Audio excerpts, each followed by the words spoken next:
Welcome to Biz Chats, everyone, a digital program where I interview expert guests on a wide variety of business topics. I am your host, Nunzio Presta, the founder and CEO of BizOn, an online marketplace where people can buy, sell, and grow businesses or franchises every day. Today, I'm very excited to talk with Edwin from the Business Leadership Podcast. Today, we're going to be talking about the future of work and how robots and AI will change how we work and have an impact on the workforce. Usually, I like to give a breakdown of the expert guests and read out their bio, but today I'm going to switch it up. I'm actually going to let Edwin talk about his journey and why he's so excited to talk about this topic, which I'm very excited to hear more about. With that said, we're going to wait for Edwin to watch in live here, and we'll invite him in on the conversation, and we'll get things rolling. So be patient with us, just trying to wait for him to view this Biz Chats, and then I'll give him a quick invite. Give us a few minutes here. And there he is. Let's give him an invite here. Add. Perfect. Hey, Edwin, how are you? I'm good. Sorry about that. I don't know. This live stuff gets me all flustered. I'm used to all pre-recorded things. No, we're live, hot and ready here. Well, thank you for having me. Yeah, not a problem at all. Thank you for accepting the invitation. I did give everyone a little intro as far as what we'll be talking about and how I'm so excited about this topic. But usually, I let people, or I introduce expert guests and I give them a little, or I read their bio at least. But I wanted to switch it up. I wanted to hear more about your journey and why you're so excited to talk about this topic. Yeah, no, first off, thank you again for having me. Really excited. Oh, Nunzio, you're always doing amazing things, and we've been always collaborating on different things, so happy to be here. First off, name's Edwin Frondozo. I'm the founder, I'm the host of award-winning podcast called the Business Leadership Podcast. Been an entrepreneur for 13 years. I am a co-founder, chief product officer of a telecommunications platform, business telecommunication platform called Slingshot VoIP. I'm just really psyched about technology. I mean, I'm a computer engineer. My fourth year project, believe it or not, was on AI at the time. We were developing things on from someone's calling. I'm on a call, sorry. The beauty of live. Yeah, the beauty of live. But no, I mean, and being World Cup, my fourth year project was a project called RoboCup, and it was developing soccer players, football players, and it was insane. So this is back in 99, 2000 when I was trying to put in how does a soccer player think and how they do that. So, fast forward 18 years, I mean, I'm aging myself, it's in the forefront. So I'm really excited about these type of things, and I talk about it all the time. That's beautiful. And I think Jeff Bezos says it, we're never going backwards. We're always moving forward. So let's continue to have these forward-thinking conversations. And thank you for spearheading this today. So I do respect your time. I want to get into it right away. We have about 10 questions. First one is, it's pretty simple. Or, well, simple for you, maybe not for us. But what is AI? Well, AI, basically artificial intelligence, is giving intelligence to robots or to machines.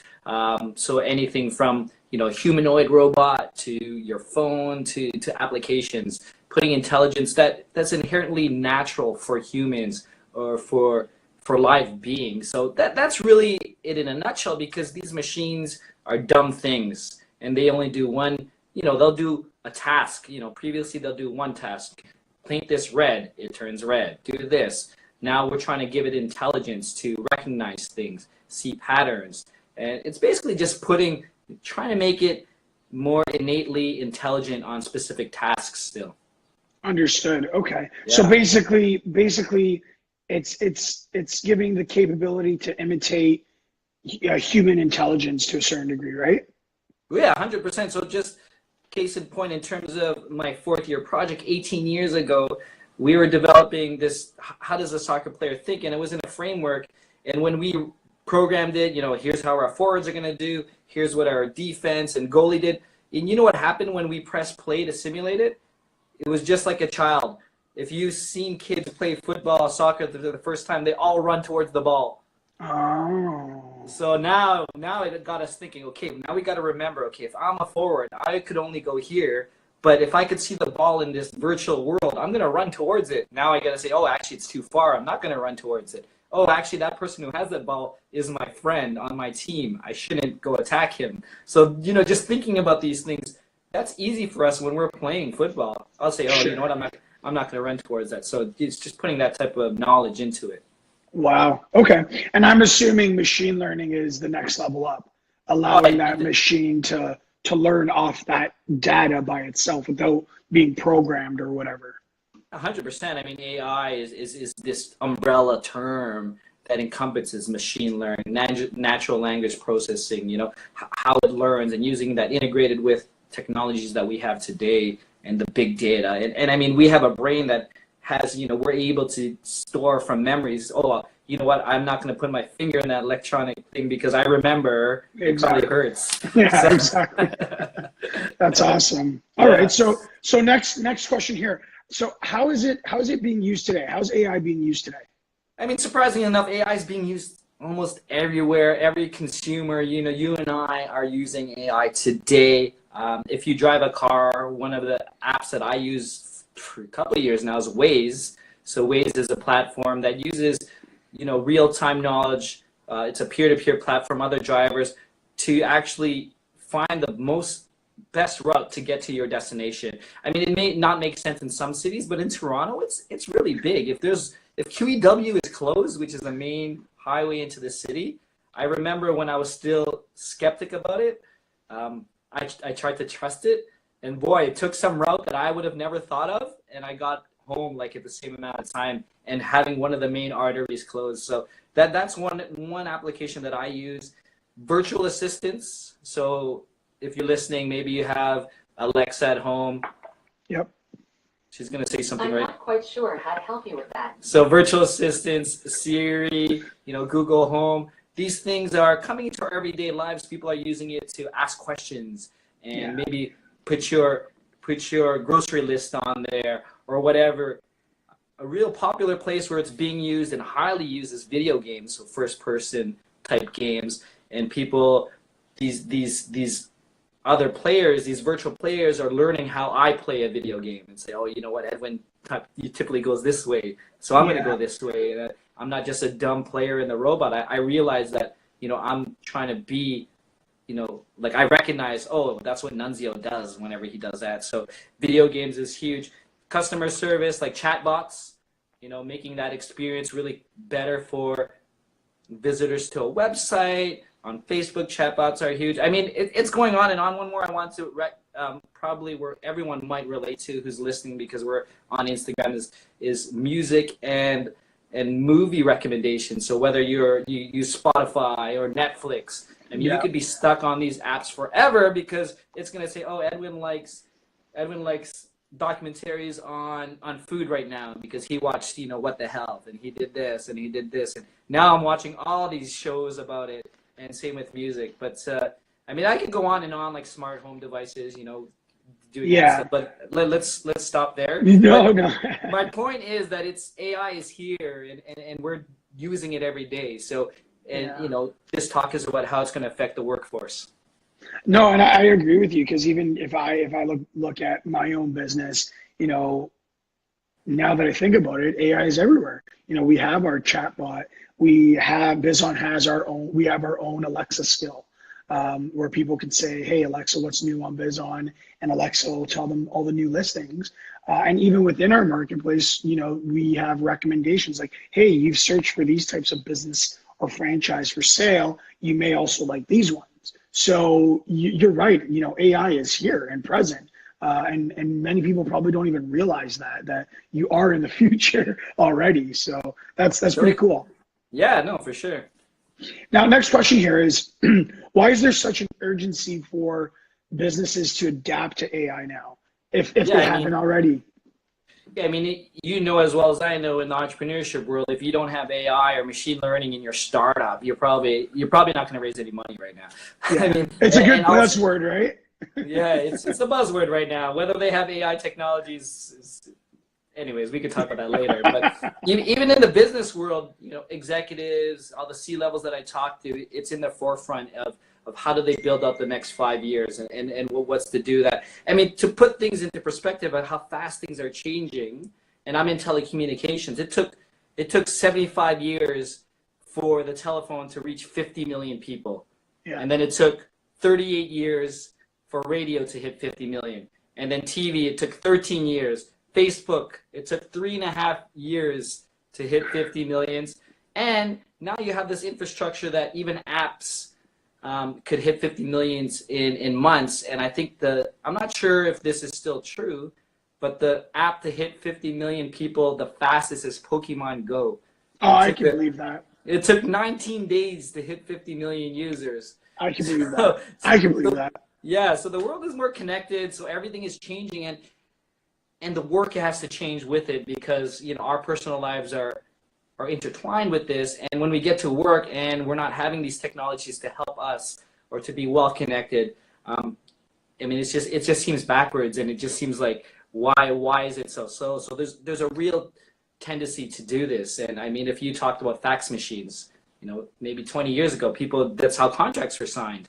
Now, yeah. No, it's not too many fax machines at all. So just hearing it more and more and how this could really change. So within the business world, the big things that changed in the last 150 years was probably, the revolution with the auto industry and then the internet.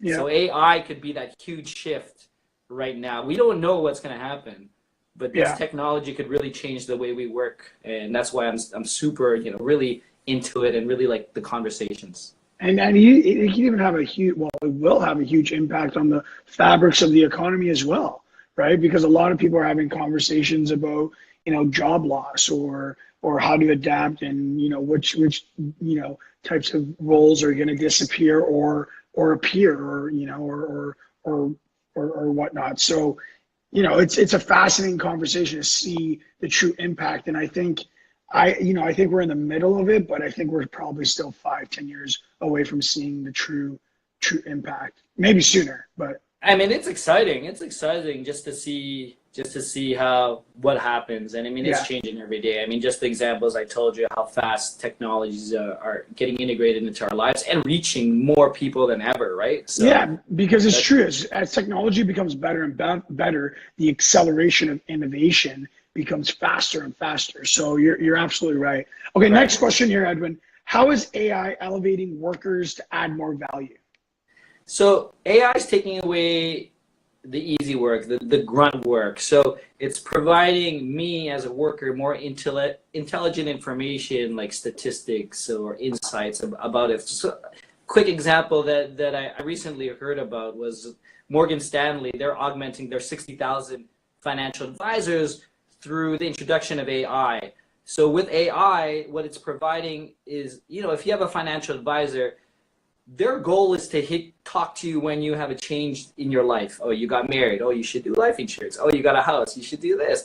But with AI, it's providing this information, understanding the customers. So I could contact Nunzio on specific times with specific needs and really provide value in your life versus like, hey, why don't we go out for coffee? Tell me what's going on with your life and really doing that. So it basically allows the financial advisor, Stanley Morgan is allowing the financial advisor to be more, insightful in terms of when he talks to their users or their clients and do that and giving more relevant advice than just like, so what are you looking to do with your finances today? So exactly.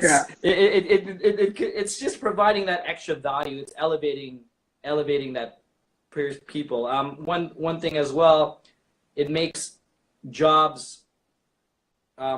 It frees up that type of work. So one example that I heard recently as well was spam bots. So we get a lot of spam, right? So if you're a developer in the spam world, you're coding and looking for these spams daily, almost daily, and then you have to manually find these keywords that you could spam. And hopefully you're not taking Nunzio's email about biz chats, right? Please you no. Want to exactly, right? So you want to manually do that, test it out. But now with AI, for these Norton or whoever these antivirus spams, They could implement AI to constantly look at these thousands of emails and say, oh, this looks like a spam. Let's verify it. And then now let's implement it automatically. Now it frees up the developer to do more creative thinking, to do more, better work in terms of elevating themselves. But that's it. I mean, one example that I'm currently looking at Slingshot is working at contact centers.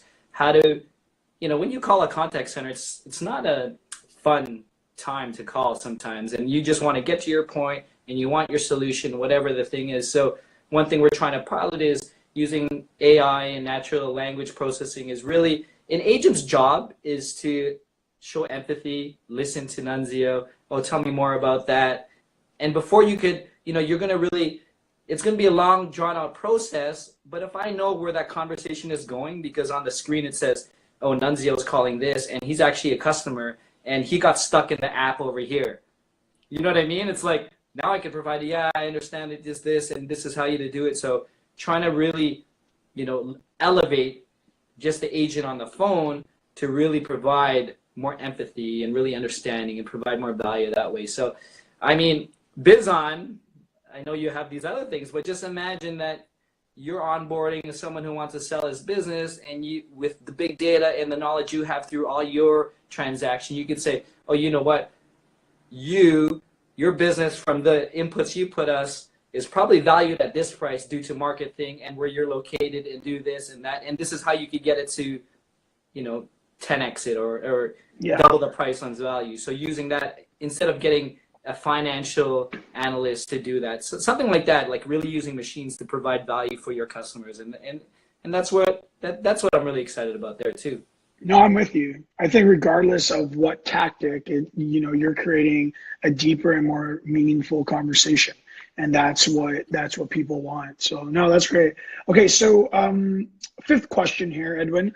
What can companies and business leaders do to prepare for AI? I mean, it's a huge conversation, but ultimately, I'm just going to go over three of the up steps that we should probably look at as business leaders, both as entrepreneurs or the leaders that we have in place. Is you really want to assess the tasks that are being done today and the skills that we need to implement in our business that will ultimately help give value to the customers, whether by the interactions that we're doing, or that because we're lowering our operation costs, which will allow us to invest into our customers or invest in our people or whatnot. But you want to evaluate those tasks. Like, for example, and on a conversation I had, say you're a sales director or sales, and you have people just grinding the calls all day, databases and doing this. What if you could have a bot that could systemize that and find, like, oh, you know what, these are probably the top 10% accounts that you should actually talk to, because they'll provide you the best value, because they're at this point of their business and they're looking to grow. Because I've seen marketers and PR news that they've been on the news.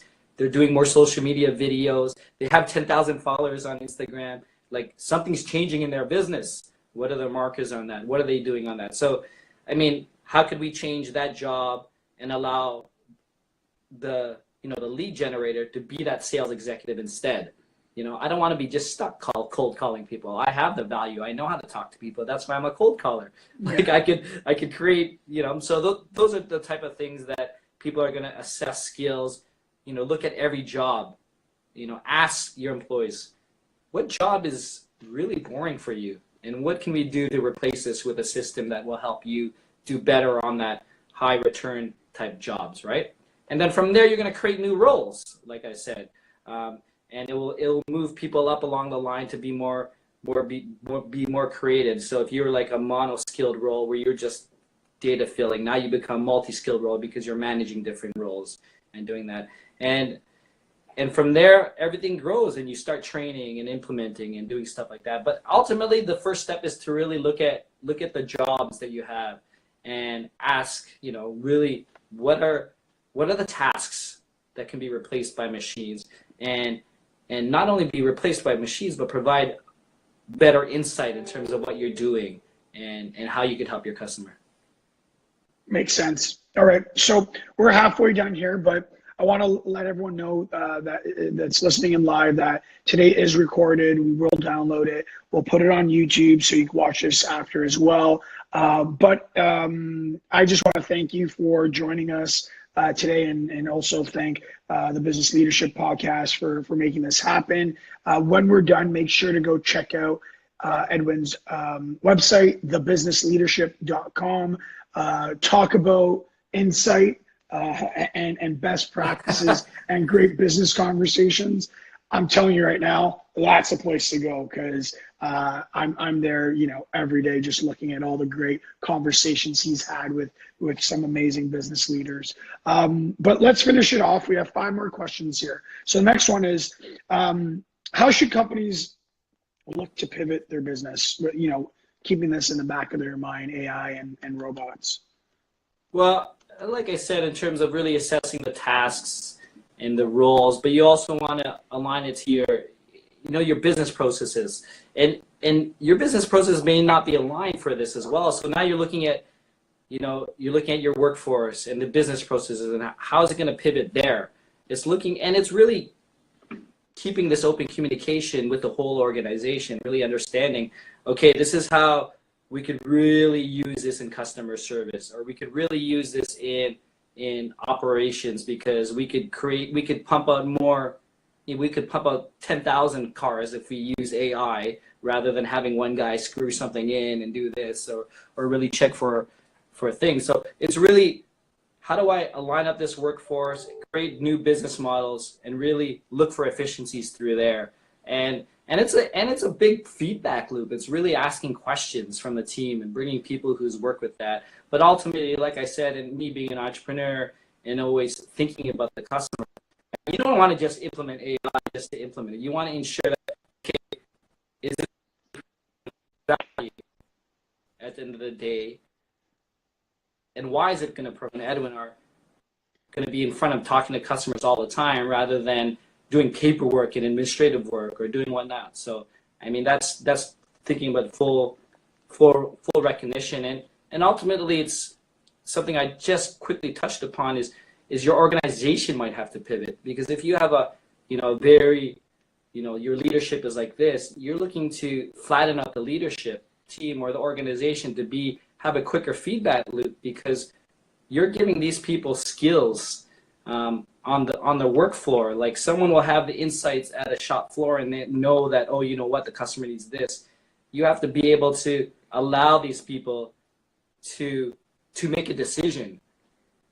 Traditionally it's like, oh, I have all this insight, I got to call my manager, have a meeting, and do this and do that, and the customer's waiting 2 weeks before you get before you changed or alleviated that problem. Like, things are happening, people are getting all this data all the way down to the ground. So you got to allow your people to make those decisions as well. So being more agile and being more lean, and really flattening out the organizations per se. Yeah. Now to touch on that, what you're saying here, this ties into the next question. So how should companies train their employees, with AI in the back? Yeah, I mean, ultimately, it's that awareness. It's just like being a human, like that self-awareness. Okay, this is where we want to steer the organization, and then we want to assess the skills that we have, and you want to ensure that you're going to have people in the organization who has all these tech stuff at home and says, hey, you know what, I want to learn this. Gravitate to these team members that want to do that, and really enhance them and really coach them how to do that, and allow them to be that leader, to train other people and learn the new skills and bring it all in.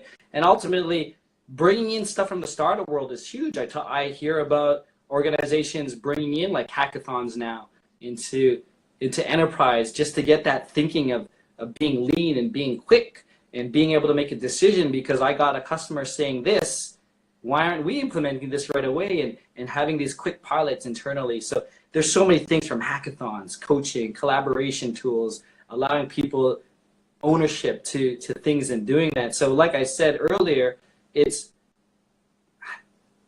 giving that trust to people, to your employees, and saying, listen, this is what we're going to do. We're going to really embrace the robots, artificial intelligence, not because they're going to take our jobs away, because we're going to offer a better value, and you're going to become more insightful, more creative in your job. You're going to be happy. It's going to be easier, and ultimately, when we're doing things when you're not doing that administrative paperwork that everyone hates to do, something else is doing that. You're doing the part of the job that 10% of that part of the job that you enjoy doing.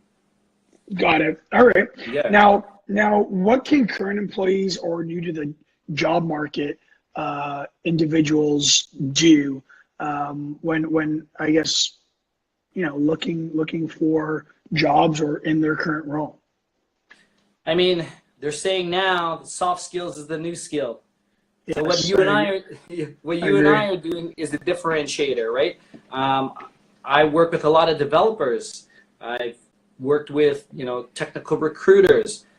Everyone has this skill now as a developer. Do you have this skill? Can you do this? Have you this experience? That's great. Can you lead teams? Can you talk to customers? Are you a thought leader? Do you have grit?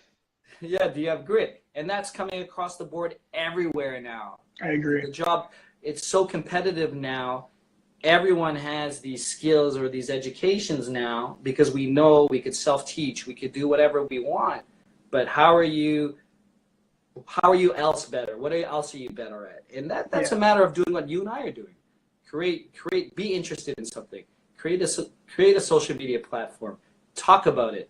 Or interview your executives. With the Business Leadership Podcast, I have I'm allowed, it gives me the pleasure of talking to amazing business leaders and giving insight and learning from them. Talk to people, find ideas, help people. I think ultimately it's what else can you bring to the job that will provide value. And it could be, it's very simple, but the soft skills is the new technical skill. And that's what I think everyone should be working on. Got it. Makes sense. And it's so interesting that we're talking about something so technical, but at the same time we're saying that there's a ton of value put on the soft skill side of it. It's just it blows my mind. I love that outlook. Okay, so next question here: why are people so interested in this space right now? I definitely like to say it's definitely a buzzword, but there's a definite reality behind it. But like you said before, I truly do believe that not everyone should jump on buzzwords because they're buzzwords. It has to make sense for you and for your business. But with that said, why are people so interested in this space? Well, in terms of the people that I talk to on the podcast, and even personally me getting really more passionate about it, I talk to business leaders and executives, and things are changing, right? And trying to understand where the business world is going and how my work or the work of my friends and colleagues at their jobs, how is it going to be affected by AI? For me, it's really understanding how could I learn, maybe share, or even be a part of that picture of AI when it's implemented within the workforce. Because ultimately, we all see the benefits of AI. Like I said, Waze, even if I know where I'm going, I turn on Waze just for fun. Yeah. Like if this can save me 5 minutes on my drive, then that's amazing. I'm already seeing the benefits of AI. I don't think I'm still driving. Maybe Uber and these guys might take us out, but that's a whole other world with robots and driverless cars that we didn't even talk about. But that's a whole nother conversation. Yeah. There's a whole other conversation we could talk about it. But ultimately for me, I think since the internet, we've been really grinding as much as we can out of the internet applications. And I feel like the people who filled a space in that incumbent on the internet are there. So people who are doing startups now, there's an incumbent in there. Even though it's new, there's an incumbent in there. So the new world is AI, and it's not only replacing business processes, it's how are we integrating humans with businesses and ultimately allowing the customers to see the value and want to work with you and buy from you or continue to follow you, right? Yeah, makes sense. All right, last question here. Other than this Biz Chats, what other resources? Exactly. What other resources can you share if someone is out there looking just to learn more about AI and the whole impact on the workforce and what they can do to really, make sure that they're not falling behind. Well, the interesting book that I was given, and this is the one resources I don't like giving too many. I know in my podcast, people give me so many resources that I think it just confuses me. But the one book, the one book I'm reading right now, and it's a must, like if you're looking to AI or you're in the leadership, you're an executive, it's a book called Human Plus Machine, Human and Machine, Reimagining Work in the Age of AI. It was put out by the Harvard's Business Review. I mean, it's like right now, it's like the Bible, the golden standard in terms of what do you have to think about in terms of work and what's it going to look like? And what are the key decisions I have to make as a business leader to implement this into my company or my organization or the people I'm working with? Awesome. Well, thank you so much, Edwin, for this. This has been a great conversation. But the way I end every Biz Chats is with a rapid fire. So I'm going to ask you 3 questions. First thing that comes to the top of your mind. It's supposed to be fun, so don't think about it too much. Should I have Alexa answer this? I don't know if you want her to. So first question, what was the last song you listened to? Last song I listened to was Paul Anka. I forgot the name of it now, but it was from Paul Anka. All right. What was the last movie you watched? Oh my gosh. Last movie I watched was Star Wars, I think, in the January.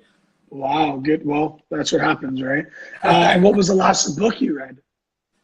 Last book I read, oh my gosh, I have so many books I'm reading right now. I guess the one book that I reread recently, just because it's all synchronicity and everything, was The Celestine's Prophecy. All right, perfect. Well, see, that wasn't that hard. Thanks again, Edwin. Thanks again to the Business Leadership Podcast. Once again, this segment is recorded. We will download it. We will have it on YouTube. We will share it. So if you didn't have a chance to tune in live, not a problem. You can watch it on demand. My little takeaway is if you're interested in buying or selling a business or franchise, please check out mybizon.com. And that's it. Everyone have a great week. Happy 4th of July for everyone in the U.S. And we'll talk soon. Bye, Edwin. Thanks.